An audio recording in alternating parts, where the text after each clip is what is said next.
ये बड़े ही बलिदाना और शिलालेख वाली कौम है कि ये कौम शीश देकर जन्मी, ये कौम शीश की दानी है, ये कौम शीश देकर जन्मी, ये कौम शीश की दानी है। और ये 7 दिन पंजाब में 21 दिसंबर से और 27 दिसंबर तक पंजाब में शोक का सप्ताह माना जाता है। गुरु गोविंद सिंह जी का पूरा परिवार 21 दिसंबर से और 27 दिसंबर तक शहीद हो गया, धर्म के लिए शहीद हो गए। और गुरु गोविंद सिंह जी के 4 बेटे, 2 बेटे चमकौर के युद्ध में लड़ते लेटे शहीद हो गए और 2 बेटे जिंदा सरहिंद की दीवारों में चुनवा दिए गए। जब छोटे बेटे की गर्दन तक ईंटें आ गई तो बड़े बेटे की आंखों में आंसू आ गए। बड़ा बेटा रोने लगा तो छोटे बेटे ने कहा, बड़े भैया जब बलिदान की बारी आ गई तो आंखों में आंसू आ गए, कायर हो क्या, रोते क्या हो? तो बड़े बेटे ने कहा, छोटे इसलिए नहीं रोता कि बलिदान की बारी आ गई, रोता इसलिए हूँ कि इस दुनिया में आया पहले मैं था और जा तू रहा है। इस दुनिया में आया पहले मैं था और जा तू रहा है। इस जोरावर जोर से बोला, फतेह सिंह शोर से बोला, जोरावर जोर से बोला, फतेह सिंह शोर से बोला, रखो ईंटें भरो घरे, चुनो दीवार हत्यारे।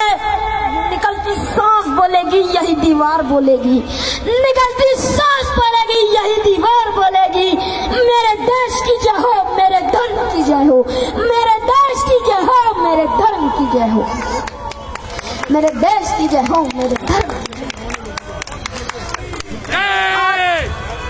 दूसरी तरफ चमकौर के युद्ध में श्री अजीत सिंह जी शहीद हो चुके थे। 40 सिंह बचे थे घड़ी के अंदर। गुरु गोविंद सिंह जी ने छोटे बेटे को कलगी टांकी और भेजा। सिख परंपरा में यह तरीका है कि माँ कलगी टांकती है, लेकिन उस समय वहां माँ नहीं थी, इसलिए गुरु गोविंद सिंह जी ने छोटे बेटे को कलगी टांकी और भेजा। कुछ समय बाद छोटा बेटा ये बड़े ही बलिदाना और शिलालेख वाली कौम है कि ये कौम शीश देकर जन्मी, ये कौम शीश की दानी है, ये कौम शीश देकर जन्मी, ये कौम शीश की दानी है। और ये 7 दिन पंजाब में 21 दिसंबर से और 27 दिसंबर तक पंजाब में शोक का सप्ताह माना जाता है। गुरु गोविंद सिंह जी का पूरा परिवार 21 दिसंबर से और 27 दिसंबर तक शहीद हो गया, धर्म के लिए शहीद हो गए।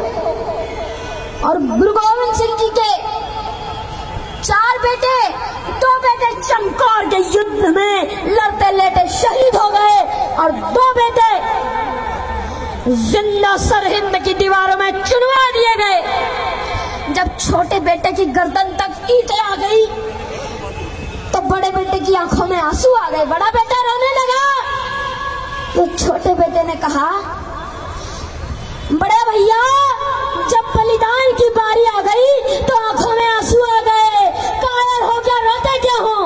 तो बड़े बेटे ने कहा, छोटे इसलिए नहीं रोता कि बलिदान की बारी आ गई, रोता इसलिए हूँ कि इस दुनिया में आया पहले मैं था और जा तू रहा है।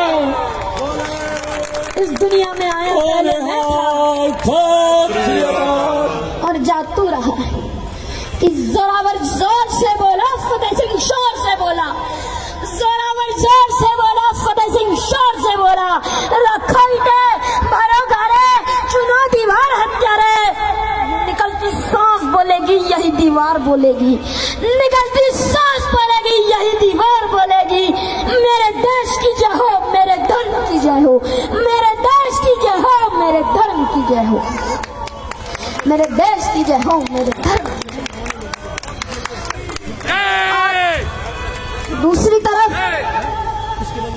चमकौर के युद्ध में श्री अजीत सिंह जी शहीद हो चुके थे। 40 सिंह बचे थे घड़ी के अंदर।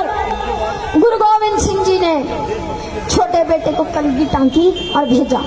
सिख परंपरा में यह तरीका है कि माँ कलगी टांकती है, लेकिन उस समय वहां माँ नहीं थी, इसलिए गुरु गोविंद सिंह जी ने छोटे बेटे को कलगी टांकी और भेजा। कुछ समय बाद छोटा बेटा